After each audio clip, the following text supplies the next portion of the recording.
ये कहानी है एक ऐसे राजा की जिसे इतिहास ने कभी इंसाफ नहीं दिया, जिसे खूनी कहा गया, धोखेबाज कहा गया और लालच का पुतला बताया गया। सदियों से उसे नाटकों के जरिए बदनाम किया गया और हम सब ने बिना सोचे बिना जांचे उसे सच मान लिया। एक ऐसा सच जिसे झूठ की चादर में लपेटकर इतिहास की गहरी किताबों में दफन कर दिया गया। लेकिन जब आप इतिहास के पन्ने पलटते हैं तो हकीकत कुछ और ही निकलती है। 17 साल का स्थिर राज, खुशहाल प्रजा और रोम तक की वो ऐतिहासिक यात्रा जहां इस राजा ने गरीबों में दिल खोल कर सोना बांटा, ये किसी खलनायक की कहानी तो कतई नहीं लगती। तो फिर ये झूठ किसने फैलाया और क्यों? ये कहानी है स्कॉटलैंड की वजूद की और उस योद्धा की जिसे दुनिया ने हमेशा गलत समझा। ये कहानी है मैकबेथ की। आइए सबसे पहले सुनते हैं वो कहानी जो शेक्सपियर ने लिखी और सदियों से हमें सुनाई जा रही है। यह कहानी है स्कॉटलैंड के बहादुर सेनानायक मैकबेथ की, जिसने कई युद्धों में अपनी वीरता साबित की थी। हर जंग में उसने अपनी वफादारी और हिम्मत का परिचय दिया था। एक दिन जब वो युद्ध जीत कर लौट रहा था तो रास्ते में उसकी मुलाकात 3 रहस्यमयी जादूगरनियों से हुई। उन्होंने कहा कि राजा डंकन उसे काउडोर का थेन बनाने वाले हैं, एक ऐसा पद जहां वो एक बड़े क्षेत्र पर शासन करेगा। और फिर उन्होंने भविष्यवाणी की कि एक दिन तू राजा बनेगा। मैकबेथ हैरान रह गया। उसे ये सब बहुत अजीब लगा और उसने इस पर ज़्यादा ध्यान नहीं दिया। लेकिन जब वो राज्य पहुंचा तो उसे पता चला कि जादूगरनियों की पहली बात तो सच हो चुकी थी। राजा डंकन ने उसे सच में काउडोर का थेन बना दिया था। और यहीं से मैकबेथ के भीतर एक सोच पैदा हुई कि अगर ये बात सच हो सकती है तो क्या वो भी? धीरे धीरे ये सोच लालच में बदलने लगी। मैकबेथ ने घर जाकर ये बात लेडी मैकबेथ को बताई और यहीं से कहानी और अंधेरी हो गई। लेडी मैकबेथ ने उसे भड़काया और कहा कि अगर तुझे राजा बनना है तो मौका खुद बनाना पड़ेगा। एक रात जब राजा डंकन उनके महल में मेहमान बनकर रुके तो मैकबेथ ने एक खौफनाक फैसला लिया और अपने ही राजा की सोते हुए हत्या कर दी। उस रात के बाद मैकबेथ राजा बन गया, लेकिन उसकी जिंदगी एक कभी न खत्म होने वाली दुस्वप्न बनकर रह गई। उसे हर साये में अपनी मौत और हर आहट में अपने खिलाफ साजिश सुनाई देने लगी। उसे लगने लगा कि जो तख्त उसने खून बहाकर हासिल किया है कोई और उसे वैसे ही छीन लेगा। इसी खौफ को शांत करने के लिए उसने अपने सबसे अजीज दोस्त बैंको को भी रास्ते से हटा दिया। लेकिन यह खून उसके डर को मिटा ना सका। उसकी रूह में और गहरा उतर गया। उसे जागती आंखों से अजीब मंजर दिखने लगे। कभी हवा में तैरता खून से सना खंजर तो कभी बैंकों का सर्द और डरावना भूत। उसकी आंखों से नींद कोसों दूर चली गई और उसका मानसिक सुकून हमेशा के लिए राख हो गया। लेडी मैकबेथ भी उस रात के खून के बोझ के तले टूटने लगी। वो रात को नींद में उठकर अपने हाथ बार बार धोती रहती, जैसे डंकन का खून अब भी उसके हाथों पर लगा हो, लेकिन वो दाग कभी साफ नहीं हुई। और धीरे धीरे वो उसी पछतावे में पागल होने लगी। मैकबेथ अब सिर्फ एक राजा नहीं था, बल्कि डर में जीने वाला एक लाचार इंसान बन चुका था। और आखिर में एक जंग हुई जिसमें मैकबेथ हार गया और मारा गया।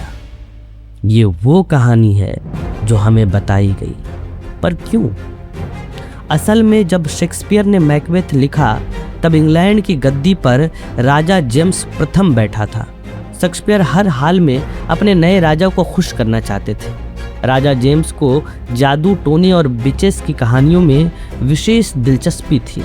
शायद इसीलिए नाटक में उन 3 जादूगरनियों को इतना महत्व दिया गया। इतना ही नहीं, राजा जेम्स खुद को बैंकों का वंशज मानते थे और इसलिए शेक्सपियर ने अपने राजा के पूर्वजों को महान और पवित्र दिखाने के लिए बैंकों को एक नायक की तरह पेश किया और उसके मुकाबले मैकबेथ को एक लालची खलनायक बना दिया। सच तो ये था कि यह नाटक इतिहास बताने के लिए नहीं बल्कि राज दरबार में अपनी जगह पक्की करने और राजा की चापलूसी करने के लिए लिखा गया था। तो फिर सच क्या है? तो सच को समझने के लिए हमें बहुत पीछे जाना पड़ेगा।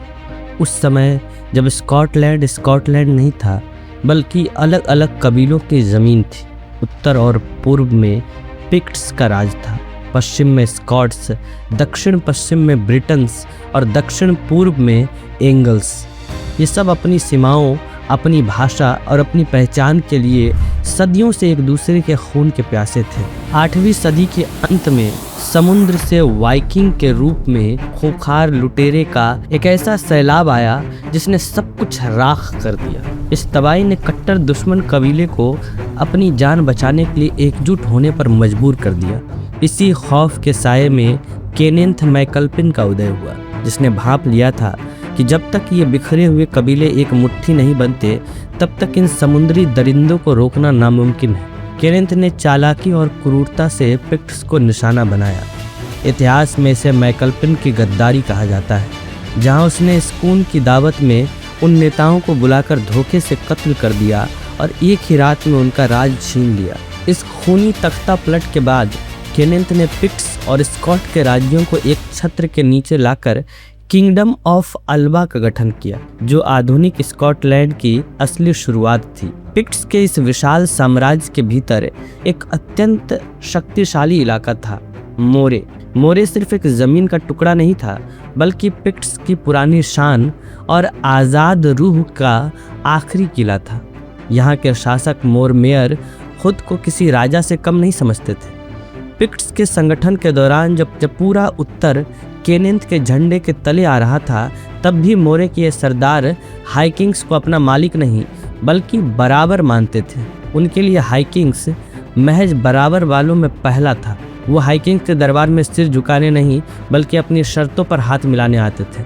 हैरानी की बात यह थी कि केनेथ जैसा क्रूर और शातिर हाइकिंग भी उन्हें कुछ नहीं कहता था। इसका कारण कोई दरिया दिली नहीं बल्कि मजबूरी थी। मोरे का इलाका भौगोलिक रूप से एक अवैध किले जैसा था और वहाँ के योद्धा वाइकिंग के खिलाफ ढाल बनकर खड़े थे। हाइकिंग जानता था कि अगर उसने मोरे को जबरन दबाने की कोशिश की तो एक तरफ से मोरे के बागी और दूसरी तरफ से समुद्री डाकू वाइकिंग्स मिलकर उसके साम्राज्य को ख़त्म कर देंगे। इसलिए उसने खतरनाक शांति को चुना। उसने मोरे को अपनी मर्जी से जीने की आज़ादी दी, बस इस शर्त पर कि वो बाहरी दुश्मनों के खिलाफ उसकी सेना के साथ लड़ेगा। मोरे के दिल में हमेशा ये टीस रही कि केनेथ ने धोखे से पिक्ट्स का ताज छीना है और वो खुद उस ताज का असली वारिस मानते थे। इसी एकजुटता और तनाव के बीच जन्म हुआ उस पेचीदा सिस्टम का जिसे टेनिस्ट्री कहते हैं, जहाँ राजा का बेटा राजा नहीं बल्कि ख़ानदान का सबसे काबिल मर्द राजा चुना जाता था। मोरे की यही आज़ाद ख्याल, विरासत और टेनिस्ट्री का ये नियम आगे चलकर अल्बा के सिंहासन के लिए सबसे बड़ी और खूनी चुनौती बनने वाली थी। लेकिन ये समझौता तब टूट गया जब डंकन के दादा ने टेनिस्ट्री का नियम तोड़कर अपने कमज़ोर पोते को गद्दी पर बैठा दिया। लेकिन वो एक कमज़ोर और अनुभव विहीन शासक निकला। डंकन के राज में जब स्कॉटलैंड कमज़ोर पड़ने लगा तो मैकबेथ ने इस समझौते से बाहर निकलकर अपनी आज़ादी का झंडा बुलंद कर दिया। दूसरी तरफ डंकन अपनी सत्ता बचाने के लिए मोरे पर हमला करने निकल गया। 1040 ईस्वी की जंग में वो मैकबेथ के हाथों मारा गया। डंकन की मौत के बाद टेनिस्ट्री के पुराने नियमों के हिसाब से सबसे ताकतवर योद्धा मैकबेथ राजा बना। शेक्सपियर ने दिखाया कि मैकबेथ ने एक सोए हुए बूढ़े राजा की हत्या की, लेकिन हकीकत इससे बिल्कुल अलग थी। डंकन कोई दयालु और बुजुर्ग राजा नहीं था बल्कि एक कमज़ोर और अनुभव विहीन शासक था। उसने टेनिस्ट्री के पुराने लोकतांत्रिक नियमों को तोड़कर गद्दी हथियाई थी। डंकन के राज में स्कॉटलैंड गुटबाजी और अराजकता की आग में जल रहा था। 1040 ईस्वी में जब डंकन अपनी कमजोरी को छिपाने के लिए मैकबेथ के इलाके मोरे पर हमला करने निकला तो वो युद्ध के मैदान में एक योद्धा की तरह मैकबेथ के हाथों मारा गया। ये किसी सोए हुए की पीठ पर घोंपा गया खंजर नहीं था बल्कि एक अयोग्य शासक का अंत और स्कॉटलैंड को बचाने के लिए एक काबिल योद्धा का उदय था। शेक्सपियर के नाटक ने भले ही उसे एक विलन दिखाया हो, लेकिन असली इतिहास में मैकबेथ का राज स्कॉटलैंड के लिए एक स्वर्ण युग जैसा था। उसने अगले 17 सालों तक एक बेहद न्यायप्रिय और स्थिर शासन किया। मैकबेथ का राज सिर्फ युद्धों तक सीमित नहीं था। उसने स्कॉटलैंड में कानून का शासन स्थापित किया। उसने ऐसे नियम बनाए जहां महिलाओं और अनाथों के अधिकारों की रक्षा की गई। उस दौर में ये एक क्रांतिकारी कदम था। उसने कबीलाई झगड़ों को खत्म कर व्यापार के लिए रास्ते खोले। उसके शासन के बारे में कहा जाता है कि एक महिला अपने नवजात बच्चे के साथ पूरे स्कॉटलैंड में बिना किसी डर की यात्रा कर सकती थी। यह शांति और सुरक्षा का वो स्तर था जो स्कॉटलैंड ने पहले कभी नहीं देखा था। मैकबेथ की सत्ता पर पकड़ कितनी मजबूत थी, इसका सबसे बड़ा सबूत है उसकी 1050 ईस्वी की रोम यात्रा। मध्यकाल में जब राजा अगर अपनी गद्दी से एक दिन के लिए भी हटता था तो पीछे से उसका तख्ता पलट कर दिया जाता था और उसे मार दिया जाता था। लेकिन मैकबेथ हफ्तों तक अपने देश से दूर रोम की गलियों में गरीबों में सोना बांटता रहा। उसका बिना किसी विद्रोह के सुरक्षित वापस लौटना ये साबित करता है कि उसे अपनी सेना और अपनी प्रजा पर अटूट विश्वास था। वो डर के दम पर नहीं बल्कि मोहब्बत और सम्मान के दम पर राज कर रहा था। लेकिन अंत में डंकन का बेटा मैल्कम इंग्लैंड की मदद से वापस लौटा। 1057 ईस्वी के भीषण युद्ध में मैकबेथ मारा गया। तो असली विलन कौन था, मैकबेथ या वो कहानी जो हमें सुनाई गई? अगर आपको ये कहानी पसंद आई तो वीडियो को लाइक करें और चैनल को सब्सक्राइब कर लें। और अगली डिटेल वीडियो किस विषय पर चाहते हैं नीचे कमेंट्स में ज़रूर बताएं। धन्यवाद।